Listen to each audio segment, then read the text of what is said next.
Assembly തെരഞ്ഞെടുപ്പിൽ ഞങ്ങൾ തുടർ ഭരണം നേടി എന്ന് മറക്കരുത്. ഇത് രാഷ്ട്രീയത്തിൽ ഇതൊന്നും ഇതിൻ്റെ അവസാന ദിവസമല്ല. ഇവിടെ വെച്ച് രാഷ്ട്രീയം തീർന്നില്ല. അതിങ്ങനെ പൊയ്ക്കൊണ്ടിരിക്കും. ജനങ്ങളുടെ അഭിലാഷങ്ങൾ മാറി മറിഞ്ഞു വരും. എന്താണെന്ന് ഇതിനെക്കുറിച്ച് LDF പഠിക്കും.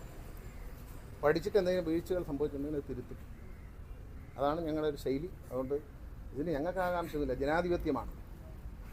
ഇപ്പോൾ ഇന്ത്യ ഭരിക്കുന്ന BJPക്ക് പണ്ട് ഇത്രയും സീറ്റല്ലായിരുന്നല്ലോ, അത് കുറഞ്ഞില്ലേ? വളരെ ആത്മവിശ്വാസത്തോടെ നരേന്ദ്രമോദി എൻ്റെ ഗ്യാരണ്ടി, മോഡി ഗ്യാരണ്ടി എന്നൊരു പ്രചരണം തന്നെ നടത്തിയിട്ട് മോഡി ഗ്യാരണ്ടി വേണ്ട എന്ന് ഇന്ത്യയിലെ ജനങ്ങൾ തീരുമാനിച്ചിരിക്കുന്നു എന്നതുപോലെയാണ്. അതുകൊണ്ട് ഒന്നും സ്ഥിരമായ കാര്യങ്ങളല്ല. ഇത് ജനാധിപത്യമാണ്. മാറിയും തിരിഞ്ഞും വരണം.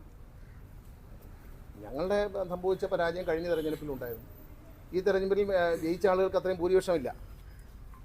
പിന്നെ തൃശ്ശൂരിലെ NDA സ്ഥാനാർത്ഥി ജയിച്ചു. ആരാണ് വോട്ട് മറിച്ച് കൊടുത്തതെന്ന് നിങ്ങൾക്ക് വോട്ട് കണ്ടപ്പോൾ മനസ്സിലായില്ലേ? കഴിഞ്ഞ പാർലമെൻറ്റ് തെരഞ്ഞെടുപ്പിൽ കോൺഗ്രസിനും UDF-നും കിട്ടിയ